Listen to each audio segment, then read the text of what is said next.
Okay, looks like it's good if you want to let folks in, Pinya. You got it.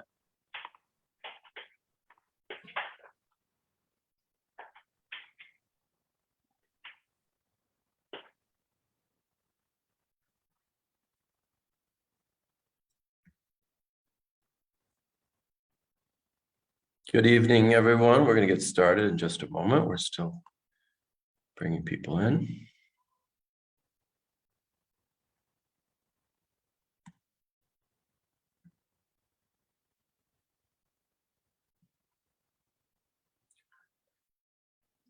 Okay, well, hello, everyone. My name is Joel Whitney. It's a pleasure to be with you for this inaugural edition of our Indigenous Poets series, poets reading their work from all over the country and North America. And I'm just happy to see you all here. Before we start with Joan Kane and Kenzie Allen, our inaugural poets, I just want to first of all acknowledge where I am. I'm in Brooklyn. I'm actually at the Brooklyn Public Library right now, which in the Zoom era is guaranteed. And the Brooklyn Public Library started doing land acknowledgements, acknowledging the important fact that we are on Lenape land, Lenapehoking, the homeland of the Lenape people, also known as the Delaware. And that led us to a relationship with the Lenape Center, an arts organization in Manhattan, made up of members of the Delaware Tribe of Nations in Bartlesville, Oklahoma. And that led proudly to a partnership with them where we've given over part of our Greenpoint branch in North Brooklyn to an exhibition of Lenape art. And from what we understand, it's the first time that a major New York institution has exhibited an art exhibition curated by Lenape people. And with that, there are a ton of historical programs, including one on missing and murdered Indigenous women and persons coming up in March. We're going to put those in the chat. But if you go to our website, bklynlibrary.org, and you put /Lenapehoking, that's Lenape Hoking, sometimes pronounced Hawking, you'll see a whole bunch of other programs. Our ongoing roster of arts and culture programs can be found at the suffix BPL Presents. So bklynlibrary.org/BPL Presents. Readings, author talks, interviews, films, including a film series in the fall that are documentaries mostly all about writers.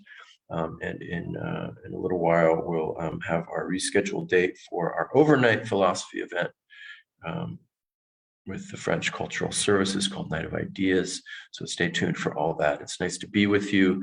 This is the first in a series that I hope will extend of 6 readings, between 2 and 3 poets per reading.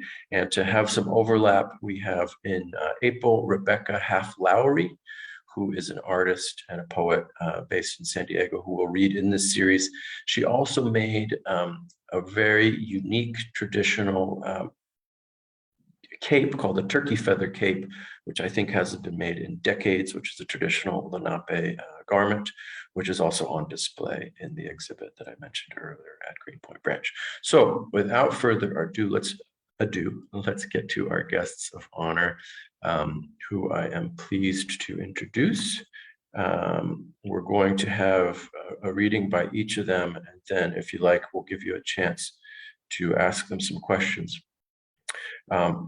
First up, we have Kenzie Allen, who is a poet and multimodal artist, also an assistant professor of English at York University, and her research centers on documentary and visual poetics, literary cartography, and the enactment of Indigenous sovereignties through creative works. She's a descendant of the Oneida Nation of Wisconsin.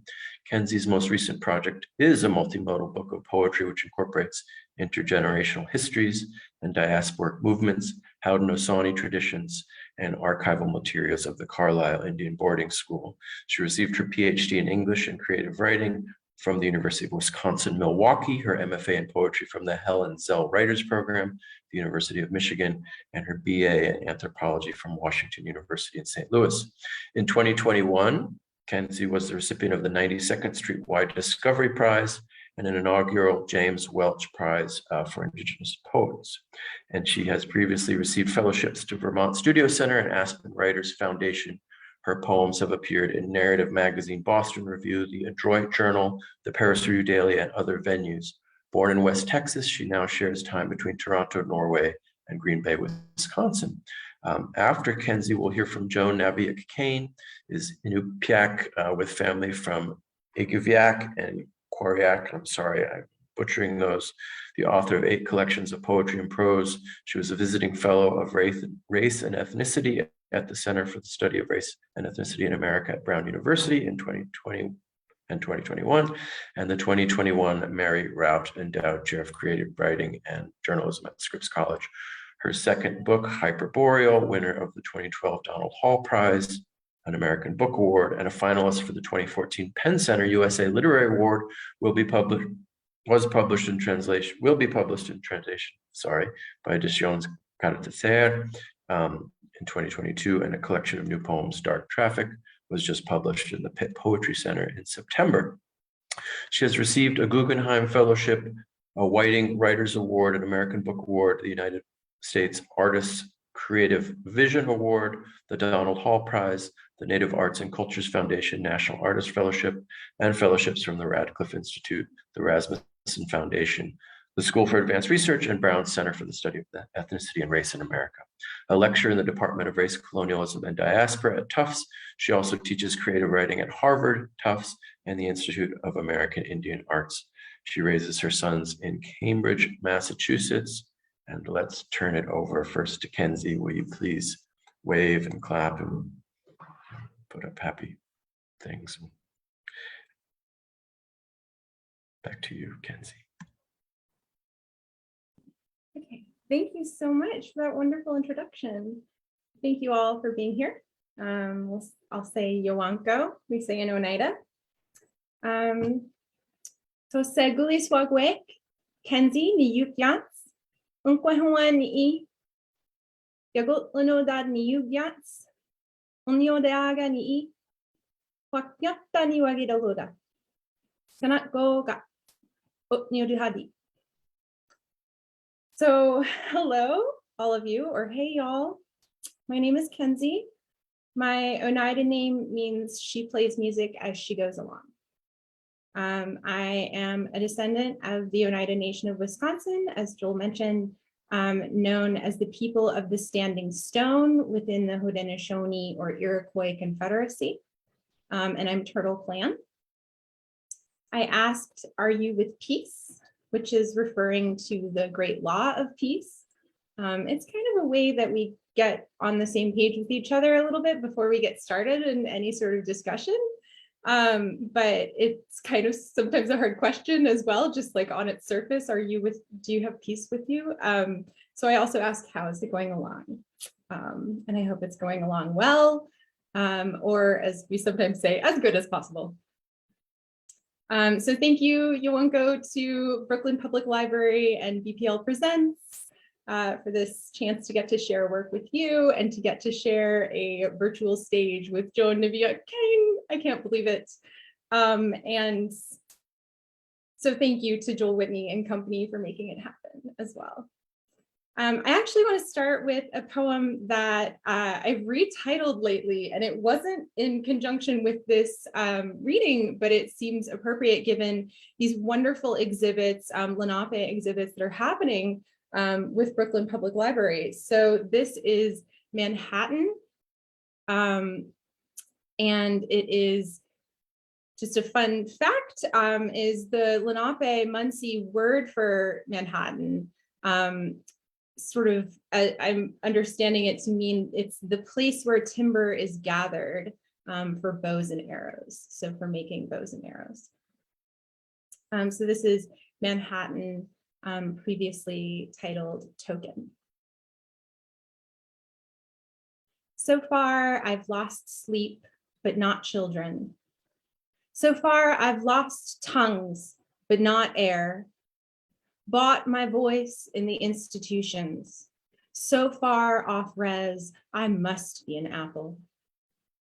I've left this country a turtle, have come back red and barbed, raised volume in all the wrong rooms, made a bad reputation with all my sinew. I stare at those coffee mugs in the China hutch, their southern patterns, Ute black and white lines painted and fired, and not Oneida, but here, and I, here, and not also inside cupboards. Beads all over the closet. Practice my Yoyan Lari, only true if I too can manifest. I leave the house an apple. I come home a harpy.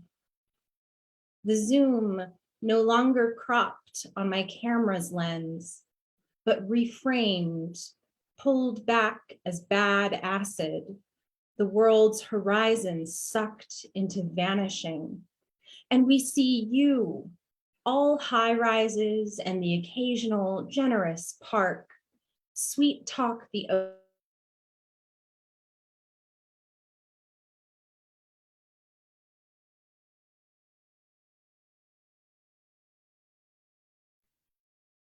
and curved steel, nightlife, financial district, cab stations for the hurried. Sky Woman is not here. The muskrats also buried. Even the waves quicken and someday boil.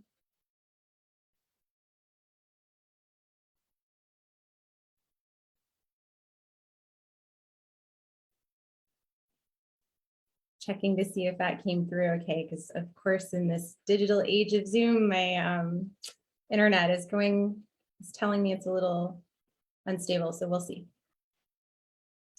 On that note, I did want to share some multimodal poems with you, as well as some poems that might benefit from some visual aids. I don't know. So I figured I'd share some slides.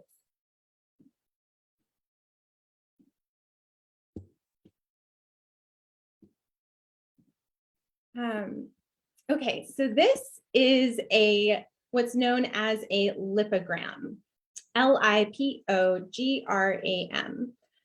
which is a type of poem form which is restricted. So you either don't use a certain or several certain letters, or you are restricted to certain letters. So in this case, the poem is restricted to using only the 13 letters that are shared between English and Oneida language. And the poem is shaped in this way, shaped like Turtle's Back with 13 moons on Turtle's back. Turtle is kind of like a calendar in a way. So this is the lipogram. Even the word Oneida can't be written in Oneida. What ails the nation's lies unseats the sustenant. At least it tilts halos, allies lost, attunes statues to skeletal white noon, an oilskin title, a tessellate ease. I salute, I the tithe, I the hesitant, no, saint, no, unholy, I in the nun's salon.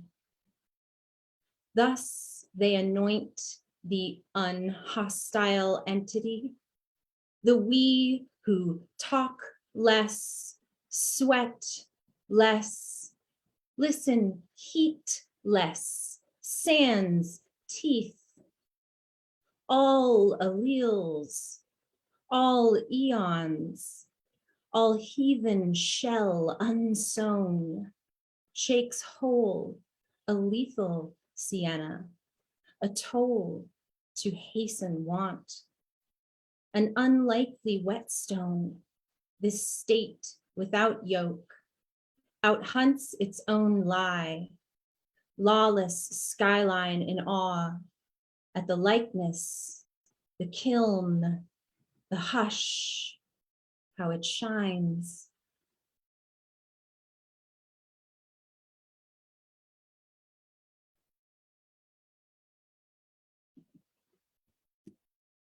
And this is a poem called Indian Country. And it is shaped like there used to be an old game that you could play on your phone, like back in the Nokia phone days. And it's very retro now, but it's a snake game. And I'll tell you about it in the poem, but essentially it's sort of like you have this screen and you have to stay within the screen. And if you touch yourself, like you go around and you like cross over your own tail, you lose. So that's the snake game.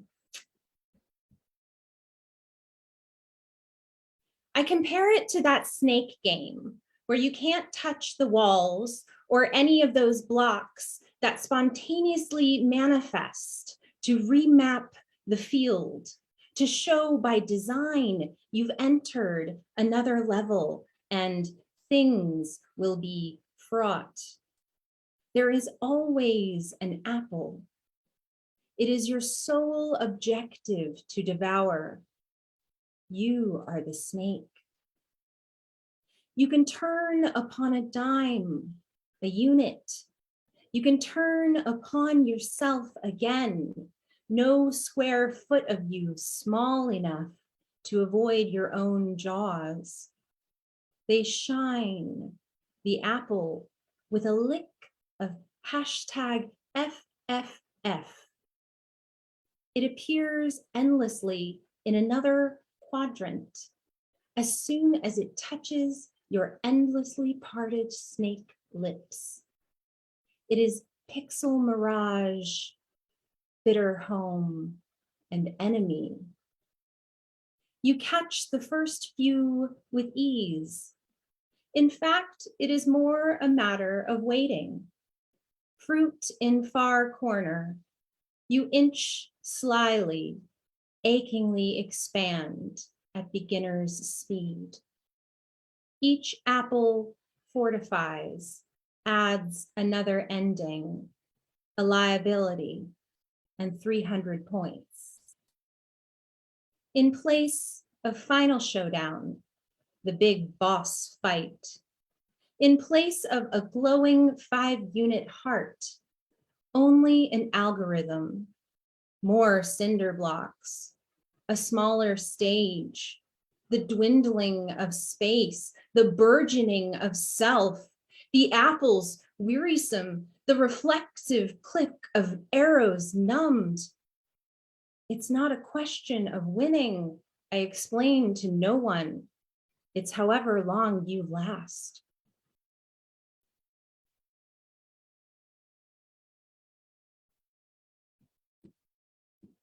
Hopefully this is still working. Yeah. So this is 109 Bermuda. And the poem starts like roughly in the middle of the roof and goes down the direction away from the chimney to start out. And then it sort of just is a continuous line. So 109 Bermuda. I build it. I build the house. I build the eaves. I build the roof where we looked for stars. I build the ever-clogged gutters for which no time could be found. I build the brick face and the curb appeal. I build the door slamming open as the child flew forth into what the window framed. The streets calling my name. I build the lintel where they bent their heads in whispers. I build the climb and precarious. I build the sky with its tiny points of light, which might be my mother coming home at last. I build the last 2-story she might ever own, clean and free. I build the longing. I build the view to the wicked canal. I build the red front porch where the bottle fell and bled its wine, where the last chance of reconciliation also shattered. And never forget, it was my fault, my careless, which left the dark red stain. I build the sometime home now paved over and prime real estate condominium. I build the memory like something I can inhabit, and the sawgrass he planted, and the lemon trees she cherished. Perhaps if I build it, there will finally be room for the broken, the missing, therein to dwell.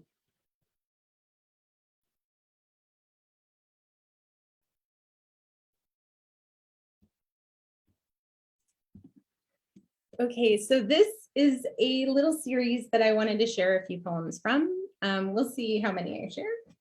And this is a series called Lacunae, from a series called Lacunae, which is a project that is involving words that have no direct word or phrase correspondent, like correlation in English in this case. So looking at words in tonight, looking at words in Norwegian, Swedish, and Oneida, and words that don't necessarily have a direct correlation in English.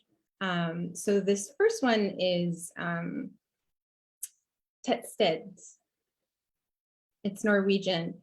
The absence of a void, a place where crowding happens, a forest where there is no space for light, between so many leaves, a town center.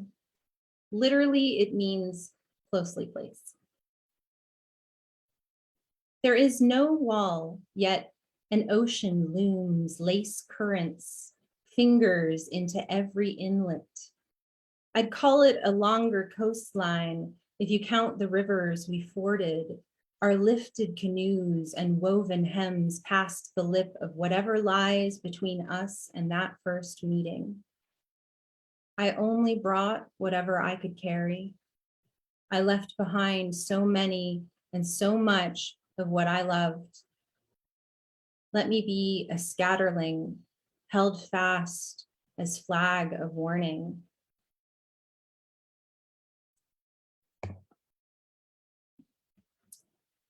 This is Tidsoptimist, which is Norwegian for being perpetually late.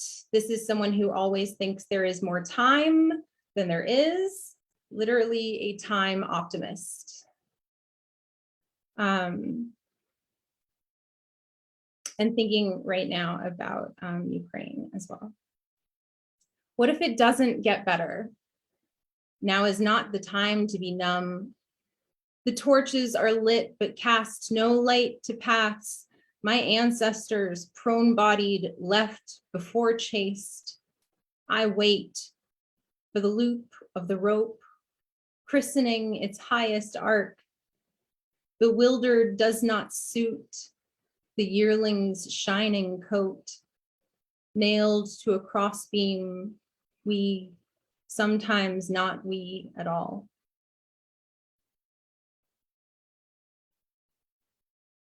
Okay, let me move forward through here. So this is Yukutta, which is Swedish for the act of rising up early in the morning with the purpose of going outside to hear the first birds sing and to appreciate nature. Literally, it means something along the lines of dawn picnic to hear the first bird song or early cuckoo morning. And what you need to know for this poem is that my husband talks to birds. So this is Yukutta. I'm told it's the sweetest sound, that lilt in the quiet, mists trickle into burrow and nest, suggestion of meadow in early light. But there's so much song racketing around some days, you'd almost lose yourself. My husband talks to birds. He's learned the sweetness where he sets his lips aloft and throat flutter, bell peals, such similar tones, you almost never know different. Chitter, glissando, trill. Who knows how he so communes?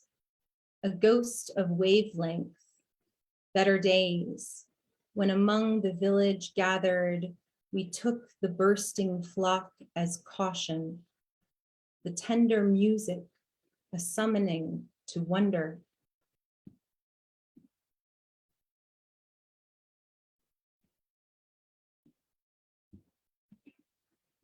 I'm sort of like moving around a little bit, so I appreciate y'all. So this is Ospanudu, which is in Oneida, and it would be translated in the dictionary as deer. So the animal deer, but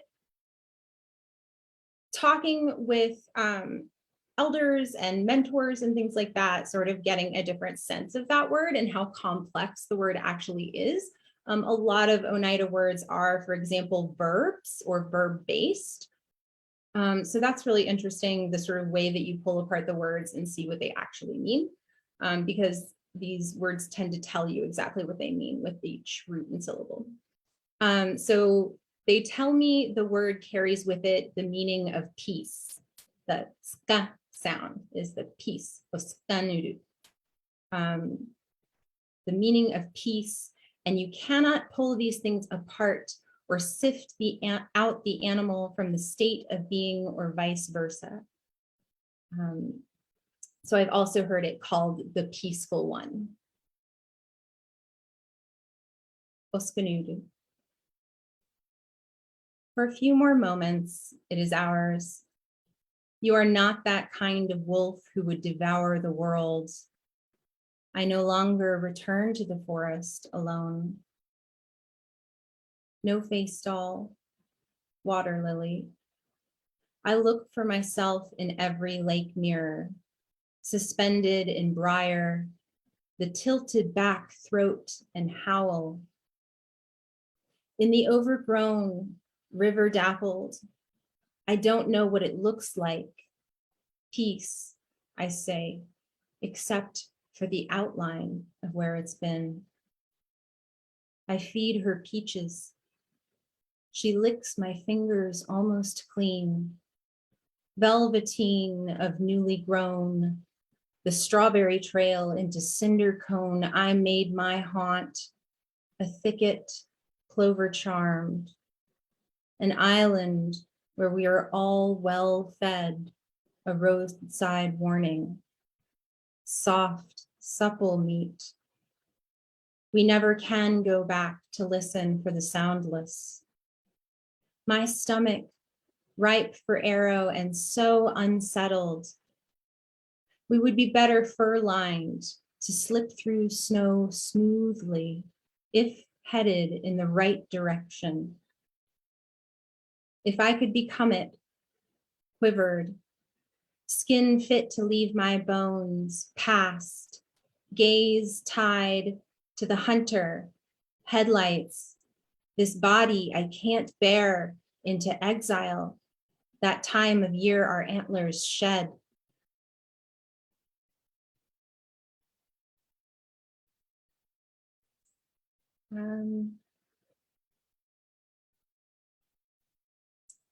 Okay, I think I'm going to switch out and do this. Thank you for letting me share my slides with you. So I'm going to share now just a couple more poems. And this one is Love Song to the Man Announcing Powwows and Rodeos. How your voice over salted flanks licks tender. And when you say, young ones, our future, pitches left like making room. And when you name the horses, booms low, storms a kick-up moan, chases them down as spotted silverfish in a round pen quarrel, then shoot back out the entrance, spotlit and away in a shuddering. Name me a jingle dress in neon and gold leaf. Bespeak moccasins for my turning feet, with my mother's best beating. Paint her having sown those seeds onto leather backing all of my life. Welcome the crowd to my birth and the language to my ears early, my name early, wampum, and the good spirits everywhere and early.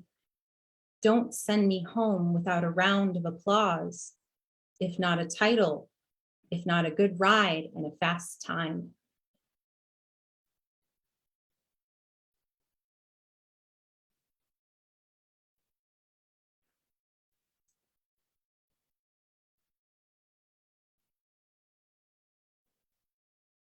Okay.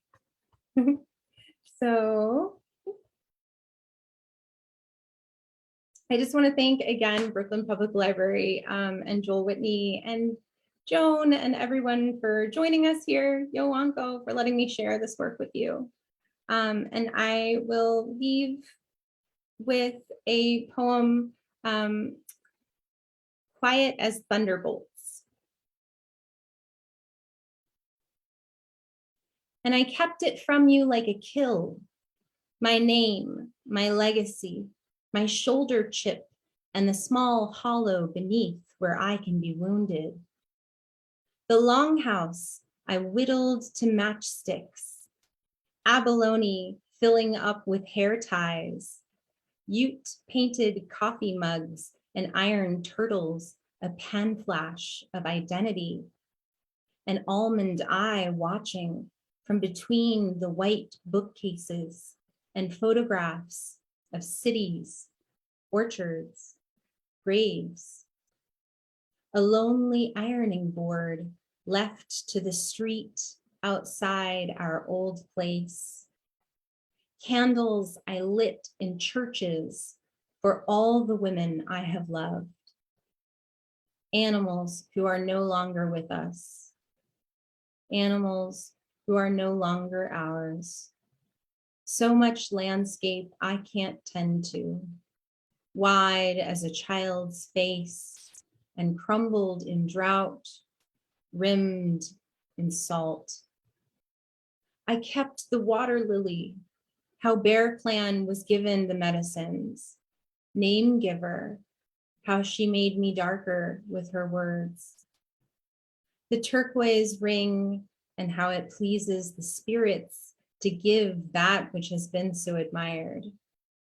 The sweet grass in my sock drawer, the exact volume of air I can fit in my lungs and belly as I try to swallow and breathe its sweetness. Every bead, every loop of every treasure necklace. I kept porcupine quills in my throat. I let the water drown me every night in my river bottom canoe. I've been sleepwalking since I got to this earth, since they brought up the soil and made an island, those who did not perish in the dive. Since the island crawled into a continent, I've been shell and memory, calendar and hearth. Yoanko, thank you.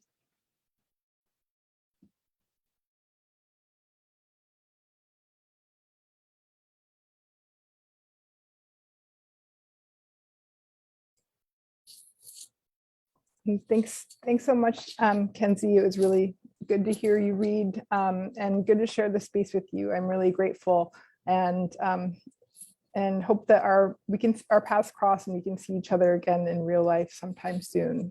I'm going to start tonight with a poem that I wrote after spending November and December in 2015 in Ukraine, in Kiev and Poltava and Kharkiv.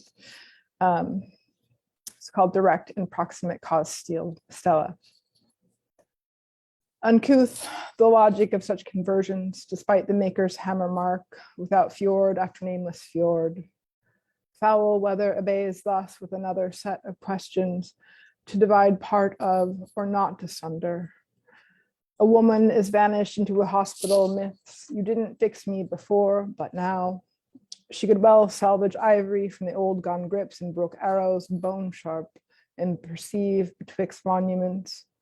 Poltava's bells melted down and reforged to falconet and culverin. The crisis of self-doubts never ending, but interrupted.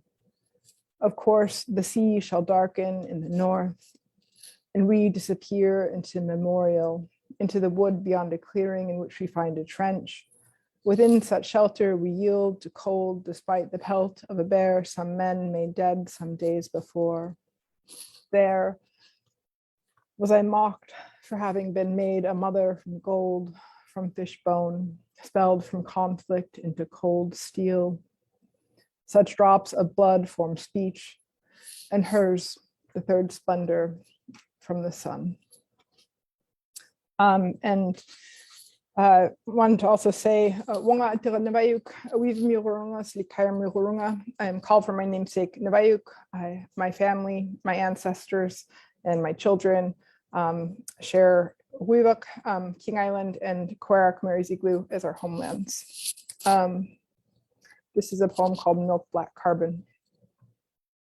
Observe the coal dust over boats in the harbor, the snow load on the glacier. Take in the woman who pursues a myth to counter another myth.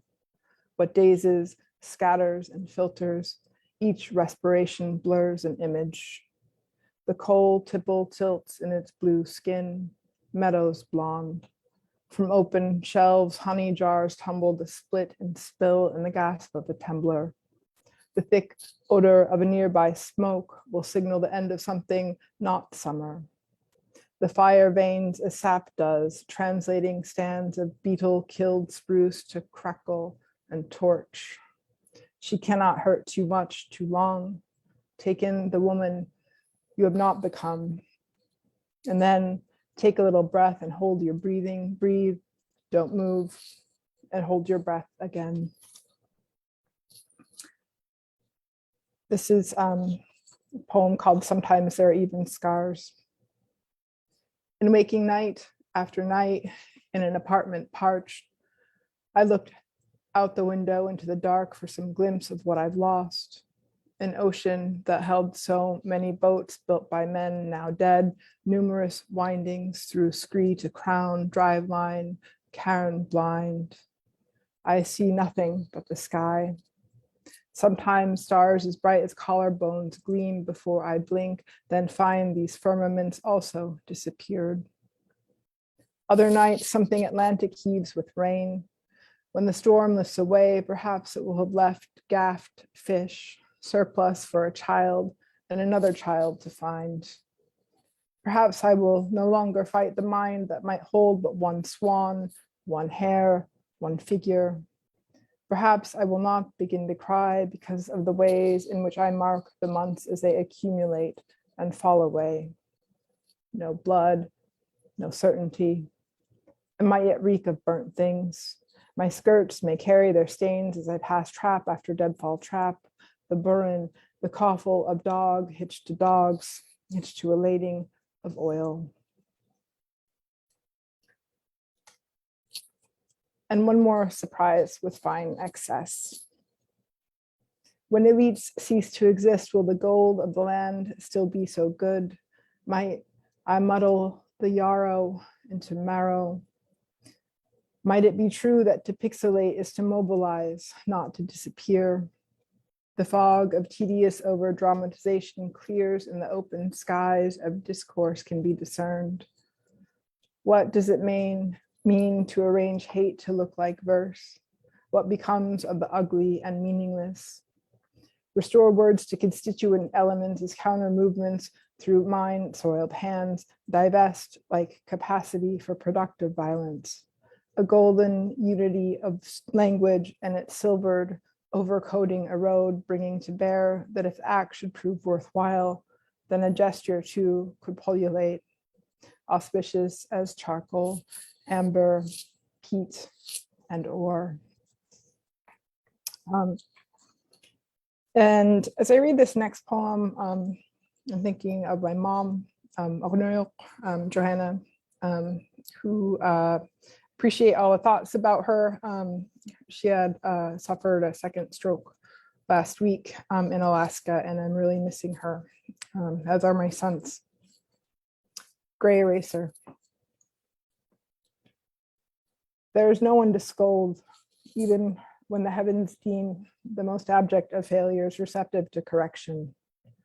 Likewise, in cackleless sleep, the magpies remain tucked away. A mother can no longer dismiss her child as a spectacular waste of an education. Even the wind stills its sighs in the dry and bare branches of the nearby white spruce damaged by Lirila blight. Meanwhile, a pearl green fox retracts its untrussed tail through an eastward sky thick with unfamiliar stars. If I wake missing the cold, fresh sound of new snow, I may still miss the kinds of places that scar me and complete my sorrow.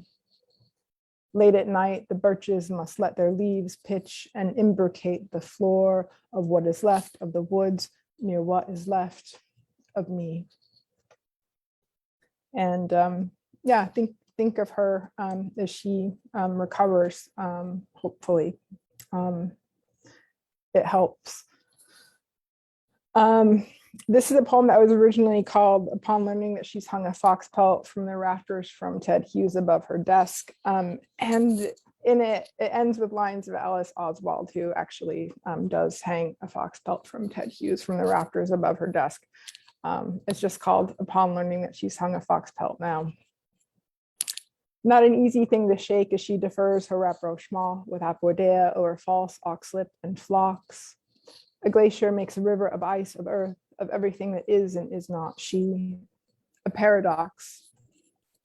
The present is a dark text to return into. She strikes the bright inscriptions which might yet teem for a long time.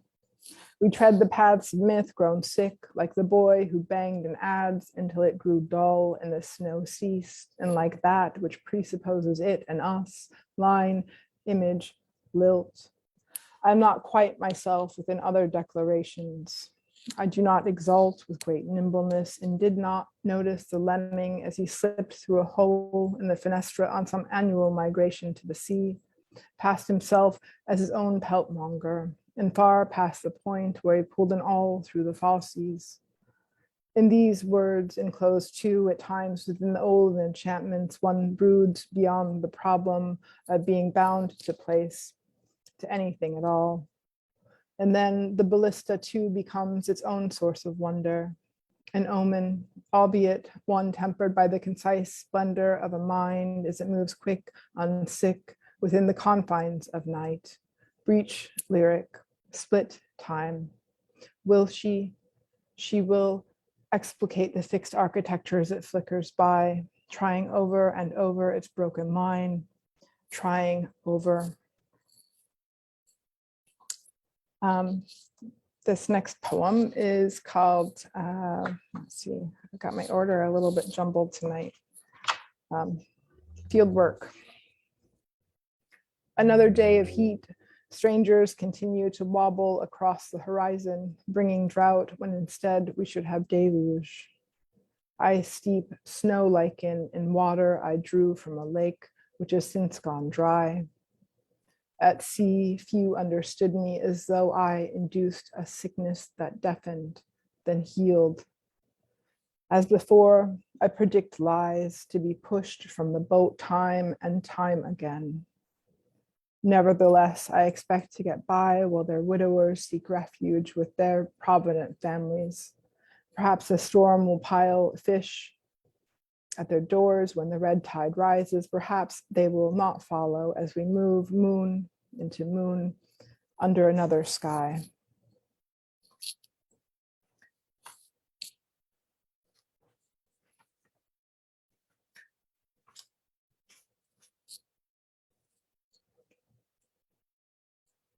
I'm going to skip this poem. I don't have it in me to read that one tonight. and I shall not name which one it is. This one is called Iningawak Playhouse. Even so, as we may grow at last invisible, I try to let darkness fill the house and fail at this too, of course. Through fulgence and birch, a civil twilight's the most I can muster. Though yes, it could be said that I do mean to write a few things down. Instead, expressed milk in each bloom thumb number for black ash. Into tragedy, he oversimplifies so much. Each meal of borage, nasturtium, lettuce bitter beyond its bolt, the redolent in thick fistfuls, these things to mind, intend, inter, rememorate. Neither does he inflict violence, nor did she one spring walk 3 miles south of the seawall on sea ice, which did not break until it was set to give, could go, and was gone. I just have a few more poems here. This is titled Nunatak, and there's a long and convoluted backstory to how this poem came to be in the world, but I feel like we've all had it with long and convoluted stories, perhaps at the end of this month, maybe at the end of this winter. Nunatak. In a strait, some things are useful, others true, she turns to ash. Thrust thus, her head thick with arrogance, infection, and futility. It could be how a young wife went, strewn with net-veined willow and mountain avon, trespass and wreckage. She could write about the year she turned to heat and haze, to lays, Imumurat, Imara, Dunga, of cannula and silver nitrate, a petiolus and a keen about to begin again, of greens as they green, of a man aged, eskered, of a confined gleam, to hereby dissolve and hold for naught the soil, gravel, silt, groaning as the tools of a penultimate glacier. A glacier that I might pronounce like grief. One does wish for words to thaw in the mouth, but find instead a tongue welt, erosional or depositional, raised and visible, rift into language and grit.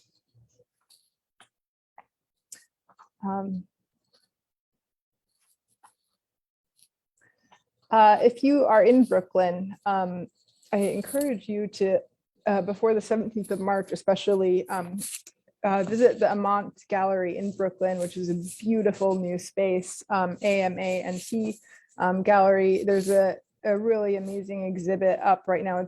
It's up through the 17th of March by Gala Porras Kim, and it's called Precipitation for an Arid Landscape. And many of the poems in the book that I'm reading from tonight, Dark Traffic, are in conversation with Gala's work, work as a visual artist, work as a scholar. And this is one of those poems. I really encourage you to go check it out. And I think their cafe opens up on the 3rd too. So rehearsal for surveying the ruins. Unable to construct a more compassionate narrative, I have drowned and turned back into myself, pitiless, traveling north against the waves. If at the end I remain paper thin, I do not want to hear ceaselessly of it. I no longer circle the graves of the dead, the ones who exact so much from the living. Beneath a birch whose limbs had grown too large, I left 11 laniaries and poppies gone to seed. Some objects I slipped from their brackets. Others we concealed from all seers, save the skulk of polar foxes in their blue morph, who may soon inhabit what yet stands of the house as we abandoned it. Let us thwart deceptive emptiness and suppose a deaccessioned hawk and handsaw through the scuttle, for I had, and would have had again. And I think I'll just read 2 more poems tonight. Although the one that I skipped, I kind of want to go back and read, but I don't know. I had this preoccupation.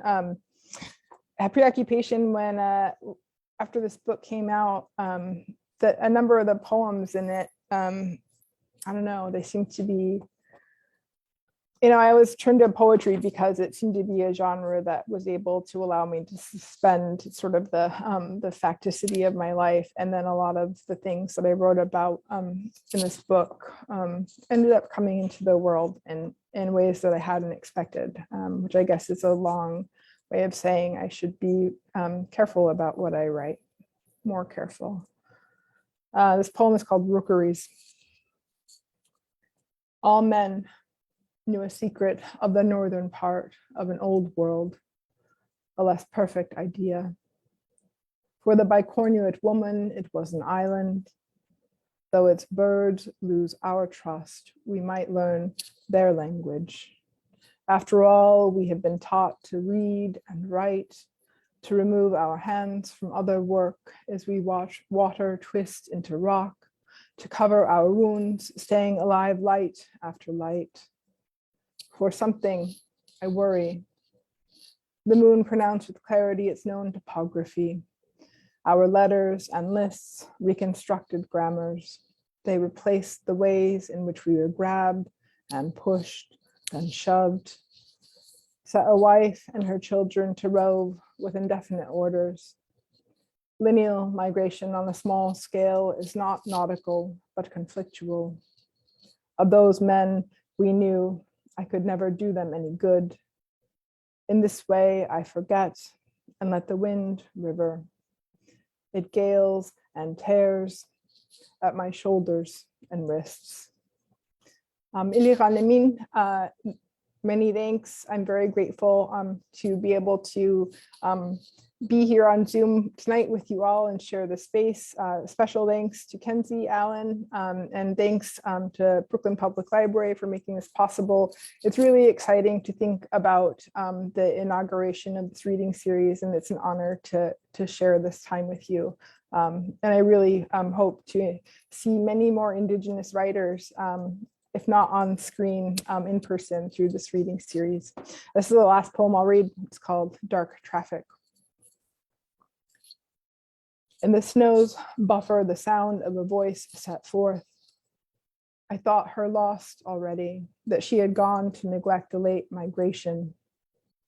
Before it ceases, the ice collapses easily.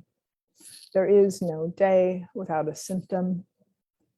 Consolation may turn out to be a guttural practice after all, the small gesture of sound lodged deep before it glides without warning downward.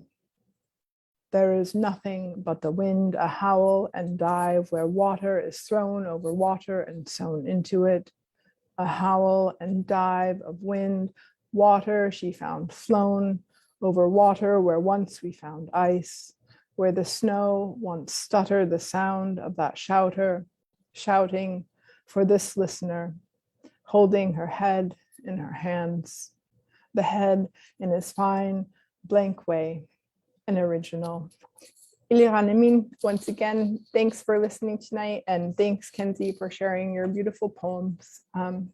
Thank you.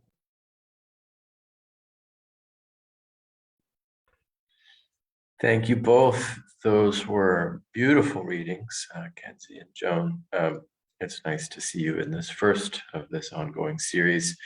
And I'm spotlighting you again, not only to thank you for being here and being virtually in Brooklyn, Lenapehoking, but also for inaugurating this series with us.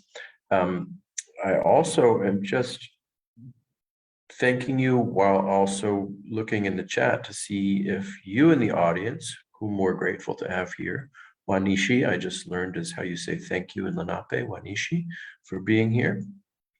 And I'm going to do a tiny bit more talking. we're going to have some in between, but in April, we have Rebecca Half-Lowry, April 12th in the series. I think we'll have one in, I think, late March as well. I'm just putting that together now. We're dropping some links in the chat, but if anyone has a question, once again, for Joan or Kenzie, please let us know. And in the meantime, thank you all for being here. And as Joan said, I would love to have you back when we can all be in person. And maybe that will be a night of ideas. I don't know. Which was I our have a original question thought. for Joan. Great, let's hear it. Because I was so interested in particularly in the poems Fieldwork and Rehearsal for Surveying the Ruins, I think it was. So I just was really interested in that kind of connection with fieldwork, the kind of archaeology, maybe the extractive nature of it as well, I know, and the kind of like scientific knowledge, but also traditional ecological knowledge, this kind of stuff. So I'm just really interested in the intersections and like what's happening with those poems. Yeah, and those are two poems that are in direct conversation with Gala Porras Kim's current exhibit that's up at Amont Gallery in Brooklyn. And truly, she was through the work that she was doing is this question of the sort of the how American, in particular, through NAGPRA, conceptions of repatriation are actually reproducing in reverse. Like it's a reverse plunder in many ways, and how even the sort of nominal ways in which institutions, are reproducing the violence of this concern with their theft of traditional objects, of ceremonial objects, of our ancestors, and sort of working around the question of what it means, these difficult questions of what it does mean to kind of advance decolonial practice and engage in decolonial praxis, right? When it comes to issues of indigeneity and our material objects. So that's what I mean. You're exactly right, but I would say in a visual way, the work that Gala's done, it really engages with it, I think, and is really interested in her process and the things that she was doing in terms of her particular engagement with the Peabody Museum at Harvard when we were Radcliffe Fellows. I don't know. I think go see her exhibit or check it out when it tours, or even Amont has some great resources up on their website now. She does it so much more eloquently through visual art than I think I can in poems. But it's exciting as a poet, to engage.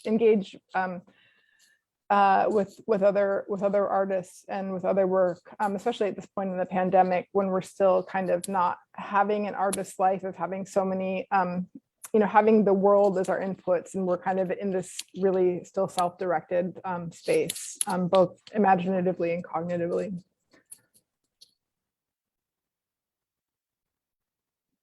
Do you find that like the space world, I mean, I guess that's sort of like where, I don't know that I've been really writing that much during the pandemic, or I don't feel like I've been writing as much I think it's starting to like come out now.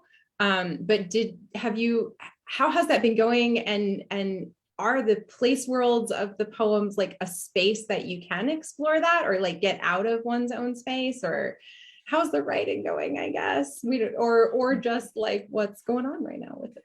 I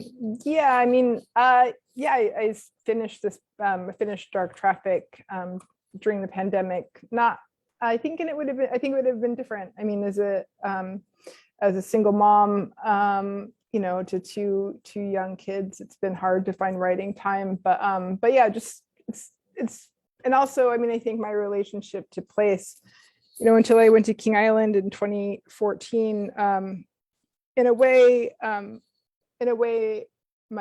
my family's traditional lands on Owibop were always accessible to me only through language. And so thinking about how the pandemic has made me, contend with that. I haven't been able to go back to Alaska, actually, since moving here to Massachusetts in 2019. So definitely something akin to the kind of longing and nostalgia for place that I felt when writing my first book is back, I think, in this one. But just yesterday morning, actually, I returned from a week in Finland and had a really necessary Dwaji workshop with Lisa Ravna, who is teaching us about Sami practice of the soft crafts. And it was really good to also be in a space where instead of doing this sort of pandemic stuff of just being only in a verbal environment, to do things with one's hand, but also to be in community, and also to be in community with Indigenous people from the other Arctic. So that was really beautiful. But yeah, I actually have another reading that starts in 15 minutes, so I have to go. Why don't we let you go, Joan, and then we have a question for Kenzie. Joan, Navi, Kane, thank you so much for being here. Thank you. Have a beautiful evening. Have a good week. Thanks again, Joan. And Kenzie, we have a question which you may have seen already, which is, you didn't read this poem, but I'm curious about the title of your poem, Fibonacci. So if you wanted to say anything about that, David would be interested. Yeah, and that's so funny. I really I didn't realize, I don't know, people respond to that poem in a way that I just sort of never expected, because I just think it's such an odd little poem, and I really appreciate that folks were interested in that one. I can actually pull it up here too, in case. Why not? Why not? But this is actually published in Horseless Review. And it's sort of, I think part of it was because of the way that the lines were going, which is why I bring it up here, for why I named this the way that it did. I sort of saw the lines as not necessarily the length of them, but the way that they kind of were constructed, and the amount of stuff in them just kept kind of burgeoning and then burgeoning again. And so I was thinking about that kind of the Fibonacci sequence and this idea of intergenerational mathematics, that I guess I kind of feel like there's been, there's a tendency where maybe there's a story that echoes throughout the generations in your family. And maybe it's a story like this, where you have, just not a very good relationship there. And so it's not just about the singular relationship that's in the poem, it's also about the intergenerational relationships and the sort of intergenerational inheritances that you have. And so that was what I was thinking about with Fibonacci, although I will be honest, there's a certain amount of well, let's throw it at the wall and see what sticks in any given poem. So.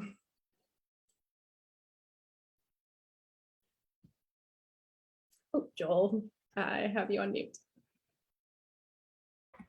Thank you again so much, Kenzie, for being here with us. Thanks to the audience for being here for this kickoff event in our Indigenous Poetry Series. You can follow us on social media at the Suffolk BPL Presents, as has been dropped in the chat. Once again, it's a pleasure to have Kenzie Allen on BPL's virtual stage, but we'll do our best to get you here in person as soon as we can. So please stay in touch. And to the audience, once again, Wanishi, as our curator of Lenapehoking, Joe Baker has taught me is the Lenape word for thank you for being here. Good night, everyone.